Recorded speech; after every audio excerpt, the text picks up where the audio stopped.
মধুপুরে 5 বাংলাদেশি আটক, চাঞ্চল্য পাথারিয়াদার এলাকায়।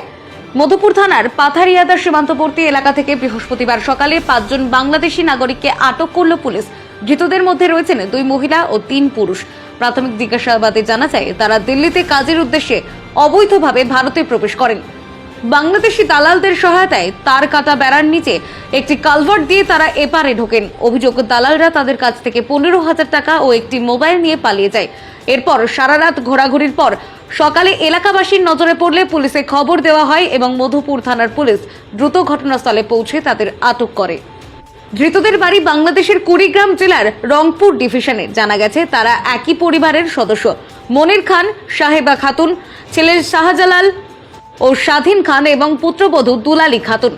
মধুপুর থানার ওসি জানিয়েছে, এপারের কিছু দালাল এই চক্রের সঙ্গে যুক্ত থাকতে পারে। তাদের শনাক্ত করতে তদন্ত চলছে। এই ঘটনায় এলাকায় তীব্র চাঞ্চল্যের সৃষ্টি হয়েছে। Bureau report, Dharmanagar news online. কি হবে এখানে আসলো? আইসো কি করে এখানে? কি হবে? বর্ডার পার করে। কে পার করে দিচ্ছে তোমরা? আমার বাংলাদেশের লোকে পার করে দিছে। তো কই জেলে তোমরা? কোন জায়গা জ্বালিয়ে? আমরা দেখলাম দিল্লি যেতাম। এখানে কি আরো আসলে? আগে আসলা? না, আগে আসিনি। তো কার হাত ধরে জ্বালিয়ে দিল্লি? কোন লোক টুক আছে তোমরা? লোক আমার বাংলাদেশে আমি চিনি, পার করে দিয়ে ও তো আমার কত ভাগছে, আমাকে ফাঁসে দিয়ে চলে গেছে। কি নিয়ে গেছে তোমরা দিকে? টাকাটাও নিয়ে গেছে? সব নিয়ে গেছে। এরপরে কেউ যুক্ত আছে কিনা তোমরা? না, ইন্ডিয়ান? ইন্ডিয়ান না। তোমরা কি একই পরিবারের? হ্যাঁ, আমরা কি করি? তোমার নাম? আমার নাম শাহজালাল। জানেন? মনির খান। তোমার কি হয়? আমার আব্বা। ওই জানেন? ও আমার মা। নাম কি? সাহেবা।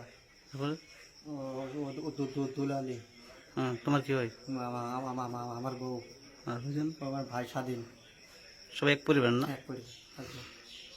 আপনি কি নতুন শিক্ষাবর্ষের গৃহশিক্ষকের জন্য খুবই চিন্তিত? আপনার সন্তানের সঠিক গাইড নিয়ে খুব ভাবছেন? আর চিন্তা নেই, এক্ষুনি যোগাযোগ করুন আমাদের এই ঠিকানায়। এখানে সিবিএসসি, টিবিএসসি, আইসিএসসি সিলেবাস অনুসারে খুবই যত্ন সহকারে অভিজ্ঞ শিক্ষকের দ্বারা পড়ানো হয়। বিস্তারিত জানতে যোগাযোগ করুন আমাদের এই নম্বরে 9366025052 এবং 9612806306। ধন্যবাদ।